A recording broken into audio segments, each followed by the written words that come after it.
I've got an embarrassing story. What's your most embarrassing story? I've got a very embarrassing story. Right. I've never told it on a podcast, so Okay. if you have 3 minutes, I'll tell you this story. I flew here for you, so I have more than 3 Wonderful, minutes. wonderful. I'll tell you this story because it's actually the most embarrassing time in my life, and it's actually a lesson I learned. So I'm going to turn this around to a lesson for young men about having a big ego and acting like you're the man when you're clearly not. And I guess, so long story short, I was here in Bucharest about 6 or 7 years ago. I just moved here, and a friend of mine came to visit from New York City. So he'd taken me out in New York before, so I thought, oh, well, he's in Bucharest, I'm going to show him a good time. And the nightlife here is absolutely amazing, so I booked the best table, and I needed some women around. I don't pay for women. People assume I do because I'm rich. I don't. So I called every girl I know who I'm friends with, and I said, bring some of your friends to this table. So I called too many, and about 50 different women turn up, all looking their absolute best. I'm there with this guy, and he's mind blown. And my ex shows up, a girl I used to date. And she looks incredible. She did it on purpose to get me, to trick me. She turns up looking like $1 million, absolutely gorgeous. I'm like, why did I stop talking to her? Am I stupid? So by coincidence, my friend, we'll call him James for this part. I'm not going to name him. My friend James starts talking to this girl's friend. And I'm like, good. Boom, done deal. He likes her friend. I'm going to get back with her. Everything's going to work out perfectly fine. So because I had people visiting my house, I decided to go to a hotel. To get a hotel room for me and my girlfriend, my ex-girlfriend, and a hotel room for them too, and we'd stay there tonight and get back to my house in the morning. So here's where, you know, the Bible said, pride cometh before the fall.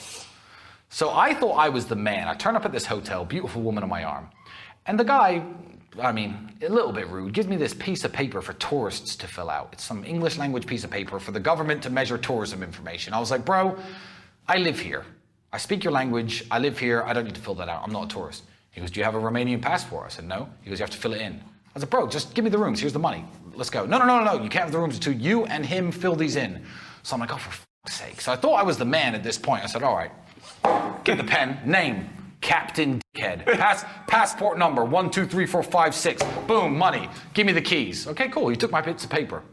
So I go upstairs. It's now getting to 5 o'clock in the morning. I'm drunk. She's drunk. Everyone's drunk. So we start kissing, making out, and she's like, oh, do you have protection? I'm like, well, I don't. It's at my house. Obviously, we're in a random hotel. So she says, okay. And I said, yeah, fine. We won't sleep together tonight, no problem at all. So we sit there talking for another 2 hours. It gets to about 6:30 in the morning. We drank everything in the minibar, from the Romanian palinka to the whiskey to the vodka.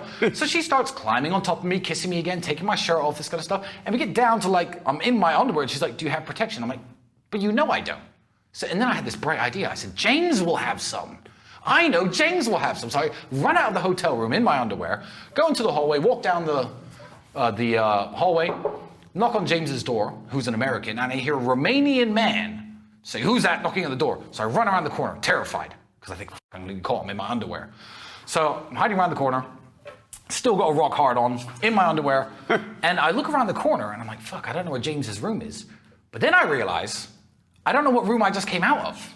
And the hallway all looks the same. Red carpet, red doors.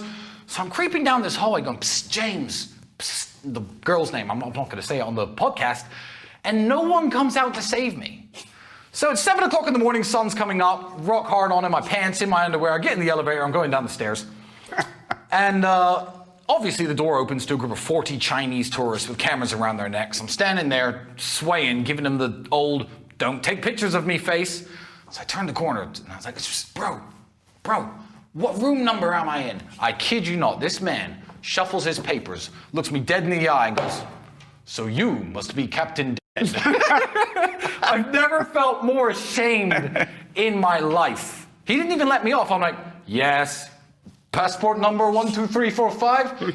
Yeah, bro, that's me. Room 406. I never forgot the number to this day. Most embarrassing thing that ever happened to me. So young man, listen, put your egos aside and just fill out the bits of paper when the hotel guy asks you to, because that was a horrible story. I think if you wrote that scene into a movie, they'd think it was fake. But yeah, true story. Well, there you go. An embarrassing story I've now shared with the world, courtesy of Mr. Rob Moore.